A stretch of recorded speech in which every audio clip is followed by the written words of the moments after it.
Viva, este é o Da Capa à Contra Capa. Mudámos de horário na rádio, mas o compromisso é o mesmo: debater as grandes questões da sociedade em parceria com a Fundação Francisco Manuel dos Santos, com os seus autores e as suas iniciativas. A partir desta semana estamos na edição da Noite da Renascença e em podcast pode ouvir-nos logo a partir do final da tarde de terça-feira. Ora, o que sabemos hoje sobre o vírus e como responder melhor à pandemia. Nesta edição, em plena segunda vaga da crise pandémica, queremos também perceber quais as últimas descobertas sobre este novo coronavírus que mudou as nossas rotinas. Será que também o vírus está a mudar e como é que se vai cruzar com outras infecções neste inverno? E quais são os principais desafios da gestão da pandemia nesta nova fase? Para esta conversa, o especialista em medicina interna Luís Campos é nosso convidado. Ele é presidente do Comitê de Qualidade e Assuntos Profissionais da Federação Europeia de Medicina Interna, e também connosco a virologista Maria João Amorim, do Instituto Gulbenkian de Ciência. Vamos conversar nos próximos 30 minutos.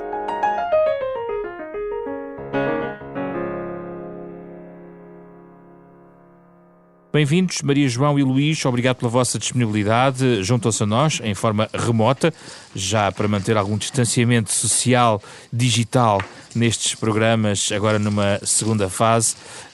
Maria João, comece por si.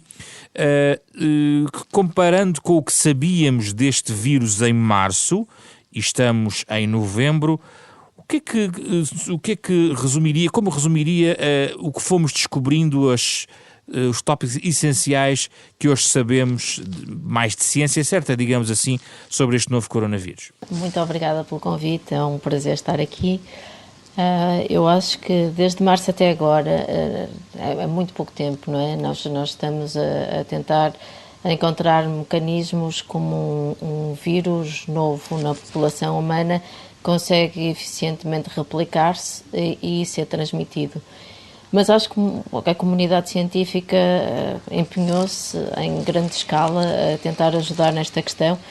E acho que aquilo que nós temos vindo a conseguir responder, se bem que todos temos que ter conhecimento, que este conhecimento é progressivo, não é? E demora bastante até termos certezas, mas acho que tem a ver com a nossa capacidade de diagnóstico, a capacidade de transmissão do vírus, o tipo de danos que faz no organismo imediatamente, mas não a longo termo,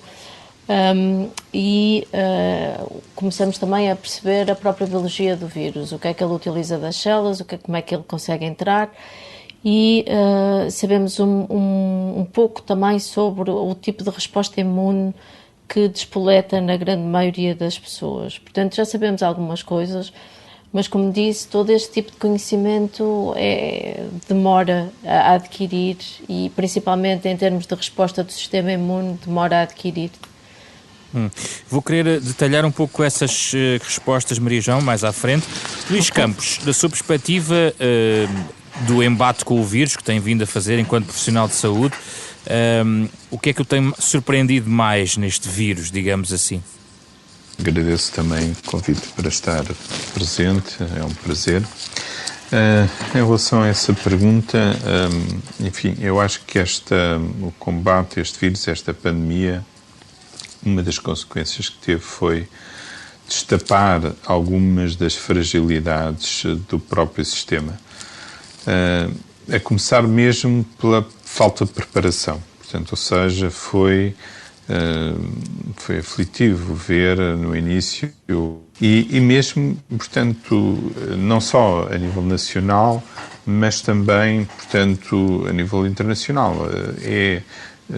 Ontem estive a olhar para os números, é impressionante, por exemplo, como é que em defesa se gastou no mundo 1.700 bilhões de dólares em 2019, houve 90 mil mortes. E para prevenir e para preservar as florestas tropicais que impediriam o aparecimento destas pandemias, bastariam 22 a 30 bilhões de dólares e isso não foi feito. Portanto, temos problemas nacionais, mas há também um déficit de prioridades a nível internacional. E depois destapou a falta de investimento que existe no Serviço Nacional de Saúde. Nós temos um um rácio de camas nos hospitais inferior à média europeia. Éramos o país da Europa com menos camas de cuidados intensivos. Havia problemas importantes a nível do déficit de recursos humanos, portanto, de médicos, de enfermeiros, de auxiliares. E temos, portanto, cuidados muito fragmentados. Os hospitais não falam com os cuidados primários, não têm articulação com os cuidados continuados, com os cuidados paliativos, com o setor social, porque é cada vez mais difícil separar os problemas de saúde dos problemas sociais dos doentes, e os hospitais estão transformados nos centros de resolução dos problemas sociais dos doentes. A falta de autonomia dos hospitais e um modelo hospitalar que não é mais adequado, este modelo silunar em que os hospitais estão divididos. Portanto, a falta de funcionamento em rede dos próprios hospitais. Portanto, cada hospital tem que funcionar por si próprio, não há uma gestão regional das capacidades instaladas nos próprios hospitais, e a falta de alternativas que existem, a jusante dos hospitais, falta de alternativas para os casos sociais. Eu lembro que em março tínhamos 1.500 doentes internados por motivos sociais ou à espera de vaga na Rede Nacional de Cuidados Continuados, e mesmo nos doentes Covid, 20% dos doentes permanecem internados apenas porque não têm alternativa, não conseguem fazer a quarentena em casa. Mas só para terminar, eu acho que há aqui algo que é muito importante, que é: tem que haver uma estratégia, tem que haver uma abordagem sistémica deste problema. Este problema é complexo, não tem uma solução simples. Tem que haver orientações nacionais e soluções locais. E tem que haver liderança e coordenação entre os vários tipos de cuidados, com a assistência social, com a proteção civil, e isso foi, talvez, era das fragilidades que existiam mais no sistema, e aquilo que se fez notar e que se continua a fazer notar na resposta a esta pandemia. Já volto a si, Maria João Amorim, regressando aos seus tópicos, começou logo por falar em prevenção na sua intervenção. Eu gostava de ouvir sobre isso, até porque, voltando à minha questão inicial, certamente sabemos hoje muito mais do que sabíamos em março, que é da origem deste vírus e a forma como o sistema imune funciona. Eu gostava de ouvir um pouco mais, nos explicasse um pouco para os nossos ouvintes, que não são, obviamente, especialistas nesta área, de que forma é que o sistema funciona na resposta a um vírus. E outra dúvida que eu tenho, e que penso que alguns ouvintes têm, em relação à mutação do próprio vírus. Este vírus muda? Como é que está a mudar? Como é que isso funciona? São duas perguntas que são um bocadinho distantes uma da outra, mas acabam por se complementar. E eu vou tentar responder. O nosso sistema imune, quando é confrontado com um patogénio, desenvolve uma série de respostas. Primeiro, desenvolve uma resposta inata, na qual utiliza mecanismos que não são especializados para o combate daquele patogénio específico, e ao longo do tempo, e que se chama resposta imune inata, e ao longo do tempo desenvolve ou começa a produzir anticorpos, passados 5 a 7 dias, primeiramente anticorpos que não são também especializados para este vírus, mas que já são um passo em frente, que é um tipo de anticorpos que são IgMs, e a partir daí desenvolve um outro tipo de anticorpos que são mais especializados e conseguem efetivamente detectar aquele patogénio muito especificamente. E desenvolve um conjunto imenso de outras estratégias. Desenvolve células T, que conseguem também reconhecer e atacar um determinado patogénio, e ao mesmo tempo tem também uma série de outras células, macrófagos, ou seja, tem uma série de maquinaria, toda ela dedicada a combater um determinado patogénio, e as células infectadas, que também é muito importante referir. Portanto, aqui temos a distinguir duas coisas, não é? No facto, uma mutação poderia implicar não a primeira fase de resposta, mas uma mutação que alterasse a forma como o sistema imune detecta e é capaz de atuar perante aquelas respostas mais especializadas que se desenvolvem mais tardiamente. Okay? Relativamente a este vírus em especial, nós temos que perceber que este vírus é um vírus de RNA, portanto teria todo o potencial de ter bastantes mutações e de estar a acumular bastantes mutações, mas o que se passa é que os coronavírus são, pura e simplesmente, os vírus de RNA que têm o genoma mais longo. Ou seja, só para aqui haver um sistema comparativo, a gripe tem cerca de 13.000 nucleótidos no seu genoma e este tem 30.000. Okay? Então, o próprio coronavírus teve que arranjar estratégias de ser um bocadinho mais fidedigno e tem uma forma que corrige a sua própria replicação.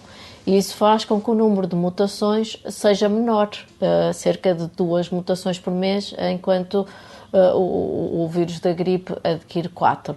Agora, e o ter HIV 8. duas mutações por mês não é uma boa notícia para tentar combatê-lo? Não será mais difícil combater as 4? É uma pergunta de um leigo. Sim, uma boa pergunta. Mas aqui, a nível de todo o genoma, não é? Depois, aquilo que o nosso sistema imune reconhece são só as proteínas da superfície e é isso que o genoma está a codificar. E então, sim, são muito boas notícias, porque até agora nós não temos, efetivamente, durante estes 10 meses que temos conhecimento e que estamos a lidar com este vírus, não temos conhecimento de mutações que pudessem diminuir ou ter alterações na forma como o nosso sistema imune ataca o patogénio e as células infectadas neste mecanismo mais específico. Não quer dizer que não se venham a desenvolver mais tarde, mas neste momento não temos. Já agora, está esclarecida a sua origem, a famosa zoonose, ou seja, tanto quanto julgo perceber, e a Maria João vai corrigir-me, no fundo a transmissão de uma enfermidade, digamos, de um animal para um humano? O que nós sabemos é que, muito possivelmente, ou estamos bastante convencidos de que, efetivamente, derivou de morcegos, onde os coronavírus são variadíssimos e os próprios morcegos têm uma diversidade imensa. E os outros coronavírus capazes de infectar humanos derivaram também de morcegos, a grande maioria teve um intermediário para depois conseguir ter adaptações que permite replicar e que permite ser transmitido entre humanos. E isto porquê? Porque se encontrou nos morcegos, se encontraram vírus que são efetivamente muitíssimo semelhantes a este, 96% de similaridade. Estes vírus por si só não teriam a capacidade de infectar humanos, mas adquiriram algum tipo de mutações que lhe permitiu adaptar-se e ligar-se a células humanas, que é neste caso o ACE2, e que lhe permitiu entrar. Agora, no princípio especulou-se que o intermediário poderia ter sido os pangolim, que têm uma homologia a nível de genoma bastante menor, ou seja, são só 87% semelhantes ao vírus que está a ser perpetuado e a circular na população humana, mas a evidência para este intermediário específico ainda não a temos, efetivamente. Mas pensamos que originou-se de morcegos, possivelmente terá tido um intermediário. No caso dos outros dois coronavírus que causaram bastante problema em morte, portanto o SARS-1 e o MERS, neste caso o MERS tinha também originado de morcegos, passou para camelos e depois a seguir para humanos. E no caso do SARS-1, gatos selvagens, não é? De morcegos para gatos selvagens e depois para humanos. E o que é que pode ser feito para prevenir esse tipo de situações? E vem um bocadinho de acordo com o que o Luís Campos estava a dizer. É preciso compreendermos exatamente todos estes aspectos de florestação. É preciso, efetivamente, compreendermos quais são as vias de transmissão destes vírus para os humanos. E se conseguíssemos compreender, conseguimos monitorizar, conseguimos ver o que é que se está a passar e conseguimos tentar prevenir. E eu também concordo com aquilo que ele disse relativamente a destapar a falta de investimento que há em conseguirmos estudar estas doenças, em prevenir estas doenças e em monitorizar. E acaba por ser extremamente importante conseguirmos fazer isto. Nós conseguimos fazer isto, por exemplo, para a gripe, conseguimos prever não conseguimos prever totalmente como é que o vírus vai evoluir, mas conseguimos monitorizar os vírus que estão em circulação, neste caso não em morcegos, porque o reservatório são aves migratórias e depois tem vários intermediários, nomeadamente os porcos que todos nós sabemos por causa da pandemia de 2009. Mas, efetivamente, é importante este tipo de capacidade de resposta e depois, a um nível mais global, é importante haver uma capacidade de resposta generalizada, mundial, para conseguir lidar com problemas destes que não acontecem. Mas aí tem havido muito trabalho em rede dos cientistas, por exemplo. Tem havido imenso trabalho em rede, o que nós temos que conseguir ter uma resposta mais rápida, não é? E de conseguir preparar-nos para casos eventuais no futuro, porque nós sabemos que zoonoses em si não são eventos totalmente raros, não é? Todos nós vimos zicas a acontecerem, chikungunhas a acontecerem há cerca de 6 ou 7 anos, ébolas que também acontecem, vírus Nipah, laças. Portanto, a nossa resposta e o investimento que tem que haver em conseguir compreender melhor este tipo de vírus e como é que eles conseguem passar, manter-se na população, é absolutamente crítico para conseguirmos dar uma resposta a que novos vírus, quando infectam os humanos e são capazes de se transmitir, nós consigamos saber como tratar, e aqui também há toda a capacidade de arranjar novas terapias, de arranjar novas vacinas, haver um pipeline em que seja mais fácil ter uma vacina pronta, que seja segura e que seja viável para se poder utilizar. Já agora, Maria João, aproveito para lhe perguntar, a variante com maior impacto em Portugal distingue-se das outras em que ponto? Só para perceber o que é que está a correr, digamos, na comunidade portuguesa. Nós temos uma mutação que nós não sabemos exatamente se poderá conferir uma vantagem ou não ao vírus, mas temos uma mutação, ou seja, temos uma estirpe em circulação que tem uma mutação... Que veio de Espanha, é isso? Não sei, por acaso não sei de onde é que vai. Eu até poderia pensar que teria vindo de Itália, mas efetivamente não sei. E essa mutação, que é o 839 no aminoácido 839, é muito difícil perceber se as mutações estão a trazer uma vantagem ou não ao vírus. A mais conhecida é, a nível mundial, é no aminoácido 614, em que originou uma mutação para uma glicina, ok?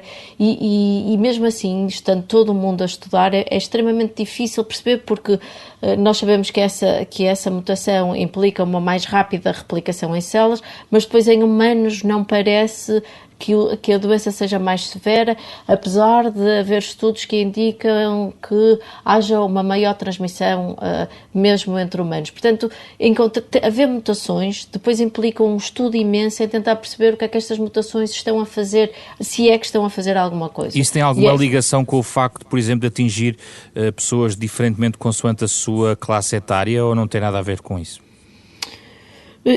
Que eu saiba não tem a ver com isso.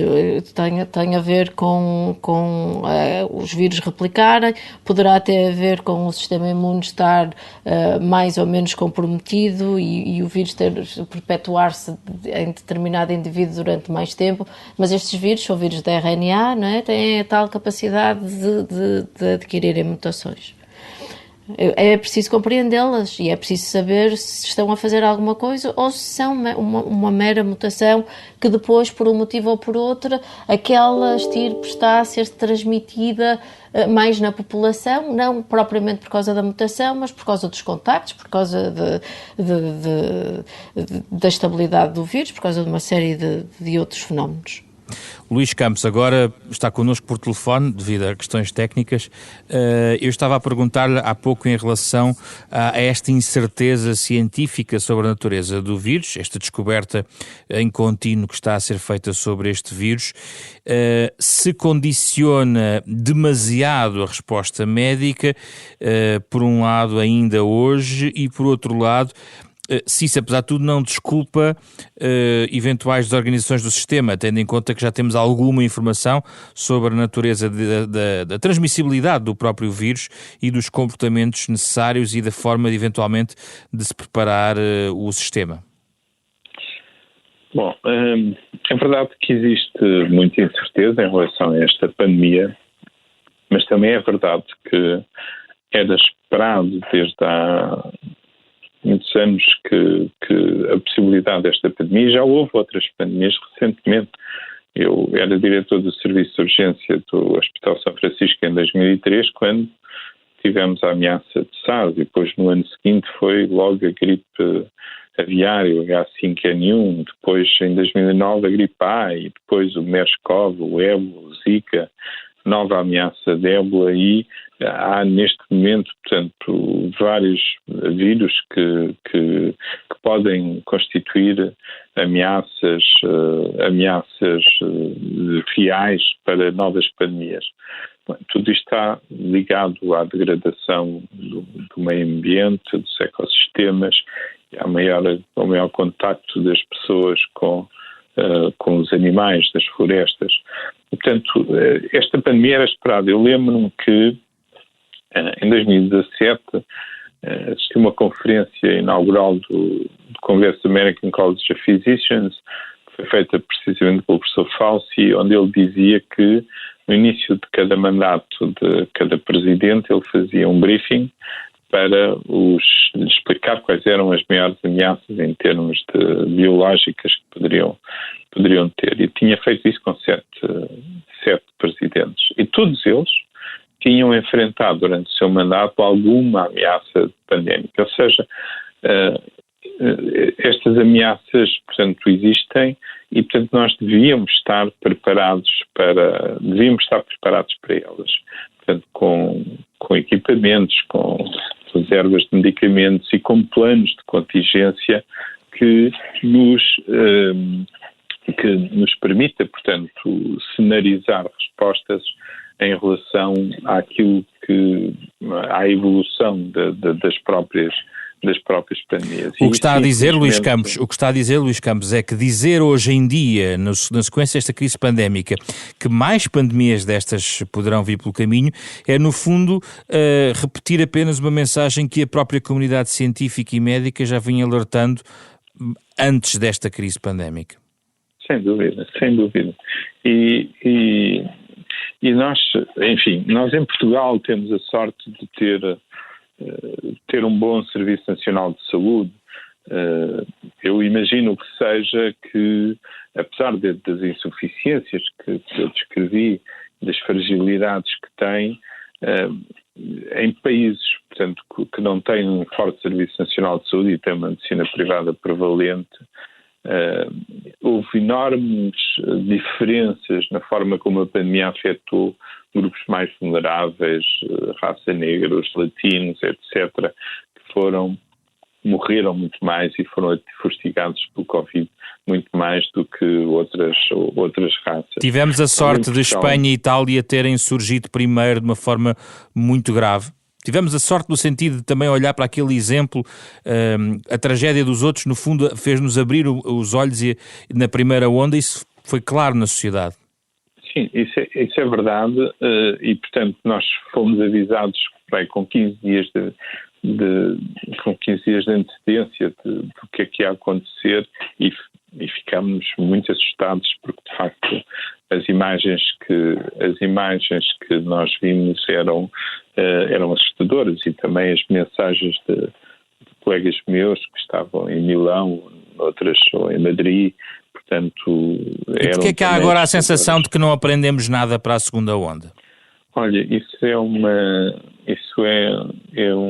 dos problemas que nós temos, porque de facto nós devíamos ter aproveitado passado entre estas duas ondas o tempo de corrigir coisas que podiam ainda ser corrigidas e que nos poderiam preparar melhor para responder. Nós temos, em cada inverno, já estamos habituados a uma certa variabilidade da procura com a gripe e às tantas temos doentes espalhados por todo o hospital. Mas há aqui uma noção que devia estar no pensamento dos decisores e não esteve, é que os hospitais, que estão na primeira linha da resposta a esta pandemia, poderão sussurrar se não se atuar a montante e se não se atuar a jusante. Ou seja, se não houver políticas que diminuam o fluxo às urgências, desde logo as medidas de prevenção e de transmissão da infecção, onde os comportamentos pessoais são muito importantes, uma boa campanha de comunicação adequada para os alvos, para populações mais afetadas, mas a possibilidade dos doentes com sintomas não graves de infecção respiratória serem vistos não nos hospitais, mas nos cuidados primários, de forma a diminuir o afluxo às urgências e também os doentes não urgentes, portanto, ou seja, estes doentes que vêm às urgências por situações agudas, mas não urgentes, deviam ter sido ser vistos nos hospitais. Isso não aconteceu na primeira onda.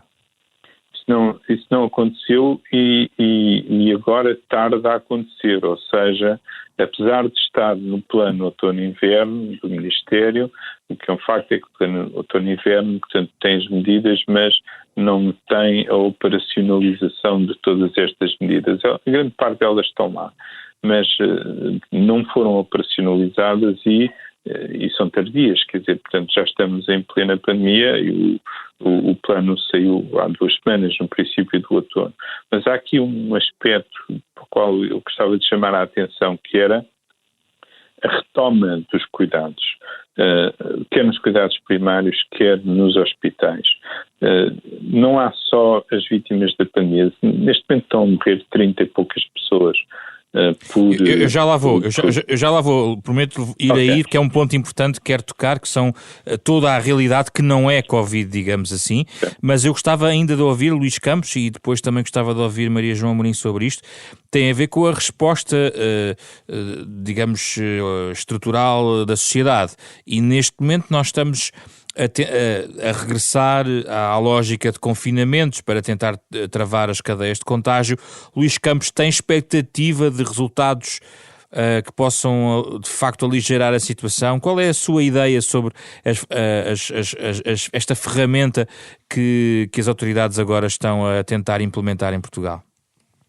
Eu tenho expectativa que possa haver um certo aplanamento, mas as próximas semanas vão ser muito difíceis, porque todos os modelos matemáticos, portanto, apontam para um grande crescimento do número de casos, apesar de não haver a mesma proporção de internamentos e de mortes do que houve na fase inicial, ou seja, esta população que está a ser afetada, portanto, é uma população mais jovem e a mortalidade, de facto, é muito inferior àquela que foi na primeira fase.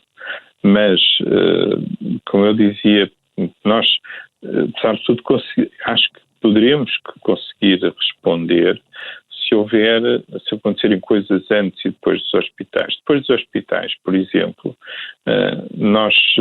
tem que haver alternativas para os doentes não Covid que permanecem internados por problemas sociais ou à espera de Rede Nacional de Cuidados Continuados. Em março, tínhamos 1.500 doentes que já tinham tido alta e estavam à espera de vaga para a Rede Nacional de Cuidados Continuados ou de resolução dos problemas sociais. E mesmo com os doentes Covid, 20% dos doentes Covid estão internados porque não têm condições para fazer a quarentena em casa, não por razões médicas. Ou seja, se houvesse a criação de alternativas que não tem havido em número suficiente, ajudando os hospitais, isso aliviava os hospitais e aumentava muito a capacidade de resposta dos hospitais. E depois, nos próprios hospitais, nós podíamos ter aproveitado este período para os mudar, porque este modelo fragmentado, portanto, não é mais adequado. Qual é o melhor modelo, então? O modelo que nós preconizamos é uma separação entre doentes programados e doentes agudos e que os doentes agudos sejam vistos por uma especialidade, que é a especialidade que tem tomado conta de maior parte dos doentes Covid, que é a medicina interna, que deve, portanto, articular ver estes doentes, mas também os doentes idosos e com multimorbilidade que entram pelas urgências e articular a intervenção das outras especialidades e não, portanto, enviar os doentes diretamente para a cardiologia, para a pneumologia, etc. Portanto, que já não é um modelo adequado para a maior parte dos doentes que nós temos internados, que são doentes idosos, complexos, crónicos e com multimodalidade. Mas há outras coisas que nós podemos fazer a nível dos hospitais e que poderão atenuar e aumentar a capacidade de resposta. Por exemplo, um dos programas que foi implementado com muito sucesso no Serviço Nacional de Saúde foi a hospitalização domiciliária. Praticamente num ano nós conseguimos expandir praticamente todos os hospitais da rede do Serviço Nacional de Saúde, programas de hospitalização domiciliária. Não são a solução milagrosa para o sistema, mas apesar de tudo conseguem dar resposta a 10, 20% dos doentes que de outra forma teriam que ficar internados e, portanto, é algo que nós devemos expandir porque aumenta a capacidade dos hospitais e, naturalmente, este esforço que está a ser feito nos cuidados intensivos, portanto, para tentar combater o déficit de camas de cuidados intensivos é importante, mas temos que nos lembrar que apenas 15% dos doentes são internados nos cuidados intensivos. E os outros 85% dos doentes, quem é que toma conta deles? Onde é que eles estão? Esses doentes estão, a maior parte deles, em serviços de medicina interna e de infecciologia, particularmente em serviços de medicina interna. E, neste momento, os internistas estão cansados, estão exaustos, estão desmotivados. As pessoas não fazem ideia do que é que representa o cansaço físico e emocional de estar 4 ou 5 horas dentro de uma enfermaria Covid com aqueles equipamentos de proteção individual, sem poder ir à casa de banho, sem poder beber água, a lidar com doentes angustiados que não têm a visita das famílias, a telefonar a famílias angustiadas porque não conseguem ver os doentes, a resolver os problemas sociais dos doentes. É muito cansativo. No início, nós tivemos uma grande capacidade de mobilização e muitas especialidades que ajudaram, muitos internos que se foram embora. Portanto, ficaram os internistas a tomar conta destes 85% dos doentes internados.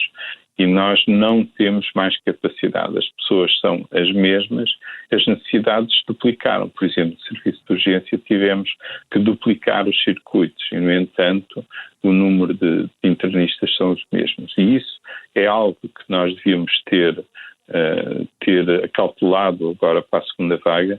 Infelizmente não fizemos e nem sequer o estamos a fazer neste momento, porque todo o protagonismo desta luta está assumido pelas pessoas da saúde pública, de cuidados intensivos, e as pessoas que tomam conta, os especialistas que tomam conta, especialistas, enfermeiros, auxiliares, que tomam conta destes 85% dos doentes, parece que é uma especialidade invisível e que estes doentes são invisíveis. Vamos ouvir agora Maria João Amorim, porque ainda não chegámos ao cruzamento, por exemplo, com outras infecções neste inverno.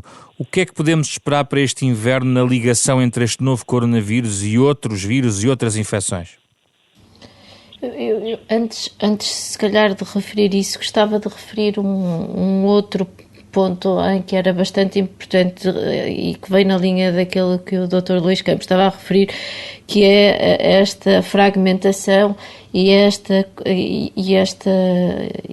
falta de cuidados a montante que se poderia ter sido feita, e uma delas é mesmo a nível de comunicação entre cientistas e entre hospitais, e isto para desenvolver métodos de testagem que permitiriam de certa forma controlarmos muito melhor esta pandemia, porque pensarmos que testar mais implica encontrarmos mais números acaba por ser uma falácia, porque na verdade testar mais implica nós conseguirmos prevenir e pôr as pessoas em casa em quarentena domiciliária, por exemplo, e esta adequação entre os hospitais e mesmo os cientistas a tentarem desenvolver métodos mais fáceis, que não impliquem a utilização, por exemplo, de zaragatoa, é algo que é bastante dificultada no nosso contexto, e em que contextos tipo a Alemanha ou os Estados Unidos têm imensa tradição em fazer Mas porquê é que é dificultado no nosso contexto, Maria João? Porque nós não temos esta tradição e é algo que é uma oportunidade que se calhar surge agora, mas que eu acho que era importante não desperdiçar. Ligar mais a ciência ao hospital, é isso?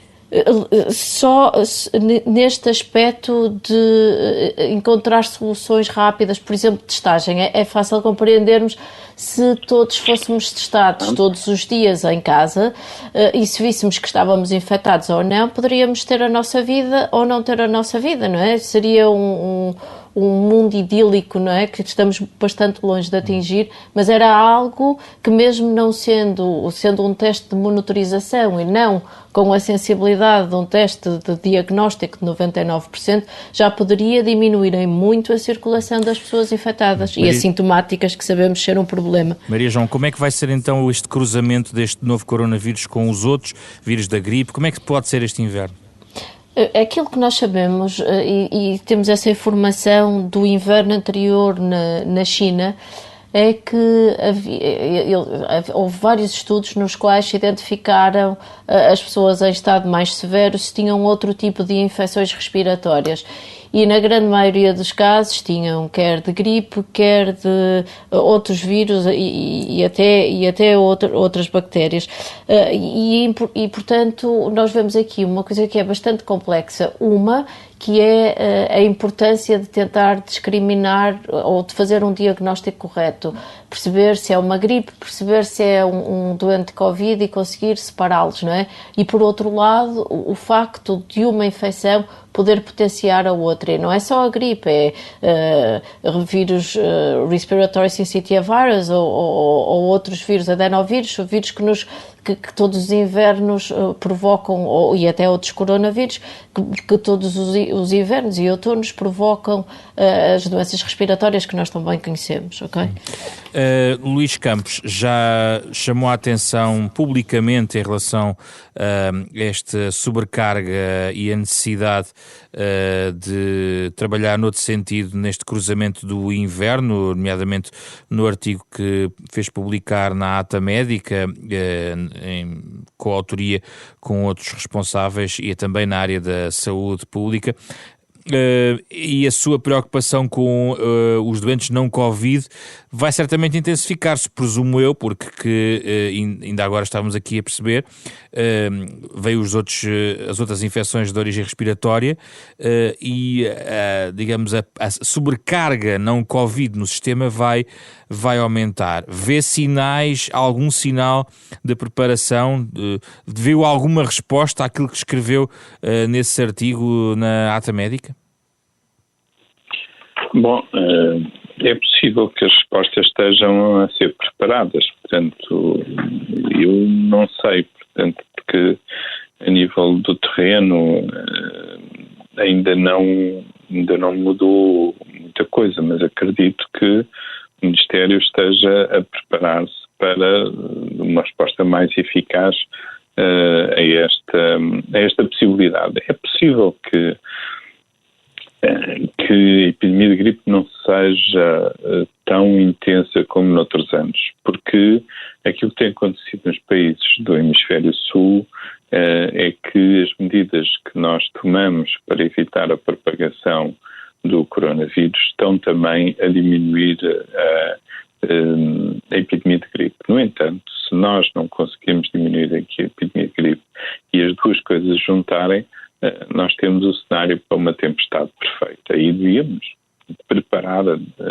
esperar o melhor, mas preparar-nos para o pior. E nessa medida contratar mais 300 enfermeiros para cuidados intensivos ou abrir concurso em janeiro para médicos intensivistas, são 46, tanto quanto julgo perceber. Isso vem a tempo? Isso faz parte da solução. Eu penso que nós vamos ter, não sei se será tempo, porque são medidas que ainda vão demorar e o problema vai ser nas próximas semanas, para já, quer dizer, e não sei se esse tipo de medidas já virá a tempo. Mas nós temos uma grande compliance a nível dos hospitais, portanto, uma grande capacidade de adaptação. Só que isso vai ser, nós podemos receber mais doentes Covid, só parando a atividade programada. E isso é um problema, porque nós temos, como eu disse, portanto, neste momento 30 e tal mortes, mas temos por Covid, mas todos os dias morrem 300 pessoas, portanto 270 por outras causas. Fazem 60 mil diagnósticos de cancro todos os anos. Há rastreios que estão parados, não é? Diga? Há rastreios que estão parados, essa atividade. Há rastreios parados, há exames parados, há consultas paradas. É uma das coisas que me tem impressionado a nível do Serviço Nacional de Saúde, é uma certa inércia na retoma da atividade. Eu vejo, por exemplo, os grupos privados de saúde, as clínicas, os hospitais privados a funcionarem de pleno desde o fim de abril, e nós, mesmo em hospitais que não são Covid, ainda não reassumimos a retoma dos cuidados a estes doentes. E as consequências disto poderão ser inimagináveis, quer dizer, porque a quantidade de gente que não é que os cancros não são diagnosticados a tempo por não fazerem exames é imensa. Doenças crónicas descompensam por não terem ajustes de medicação, é imensa. E nós já estamos a ver isso na prática. Nunca vimos tanta gente com cancros em estado tão avançado, diagnosticados em estado tão avançado, como já estamos a ver nas nossas enfermarias. Portanto, as coisas estão já a suceder. E temos que lembrar a crise económica. A crise económica vai gerar muita pobreza. As pessoas pobres vão ficar mais pobres e há pessoas que não eram pobres que vão ficar pobres. E quando nós pensamos que a pobreza está ligada indissociavelmente à saúde e à falta de saúde, portanto, esta crise económica vai nos trazer ainda muito mais doentes com doenças ligadas a comportamentos de risco, mas também doenças mentais. Eu acho que nesta fase, com urgência, se nós de facto tivermos que parar a atividade programada, eu não vejo com maus olhos que esta atividade programada seja assumida por outros setores, o setor privado, o setor social, de forma a não mais parar cuidados programados, porque de facto o preço desta paragem pode ser tão grande ou maior que a pandemia por Covid. Vamos fechar o programa, Maria João Amorim, falando da vacina. Já aqui falou das mutações, daquilo que pode implicar. Pedia-lhe o duplo desafio de nos atualizar em relação àquilo que nós sabemos sobre esta matéria e, por outro lado, entender se há aqui bons ou más notícias deste ponto de vista mais técnico das mutações ou não, de que forma isso pode modificar a vacina, se pode prejudicar o seu desenvolvimento. Eu gostava de ouvir sobre isso. Ainda bem que falou das vacinas, porque também complementando o que disse o Luís Campos, há aqui algo que se pode fazer relativamente à gripe e é apelar novamente às pessoas à vacinação da gripe. Acaba por ser bastante importante. Eu sei que, efetivamente, no hemisfério sul houve, por causa das medidas de confinamento, etc., uma diminuição dos casos da gripe, mas é realmente preciso prepararmos para um cenário dantesco, que é aquilo que se está a começar a acontecer nos Estados Unidos, em que os casos de gripe estão a começar a aparecer em força e não estão a abrandar. Relativamente à vacina de Covid, há várias formulações, há mais de 200 formulações a serem testadas. Neste momento temos mais de 40 a serem testadas em fase 2 e em fase 3. E eu continuo ainda bastante positiva a que, não imediatamente, mas que na próxima primavera será possível uma vacinação das pessoas mais suscetíveis.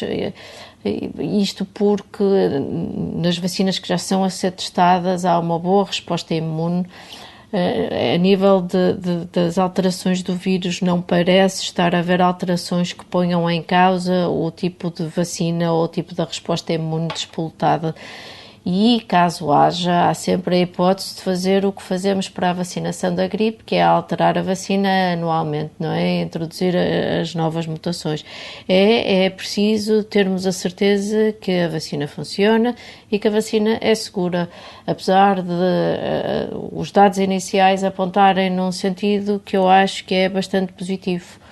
E vamos ter bastantes vacinas. É a primeira vez que acontece haver tantas formulações a serem desenvolvidas ao mesmo tempo para atacarem uma mesma doença. Talvez o seu otimismo... que eu sou porque eu estou positiva. Talvez o seu otimismo tenha a ver com o facto de haver várias tentativas para chegar ao mesmo destino, não é?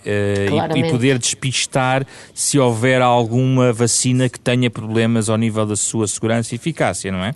Claramente que sim. É exatamente isto em que eu baseio o meu otimismo nos resultados iniciais que temos relativamente à resposta imune e nos resultados iniciais que temos relativamente às formulações das vacinas.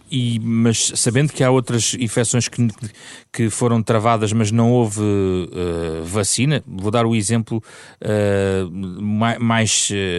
sempre mais discutido, que é a questão do HIV, que se vive com ele, mas não existe propriamente algo que o elimine, no fundo assim. Podemos correr esse risco ou acha que a quantidade de experiência, quantidade de testes, quantidade de processos que vão levar a vacinas poderão efetivamente chegar a bom porto numa ou duas situações?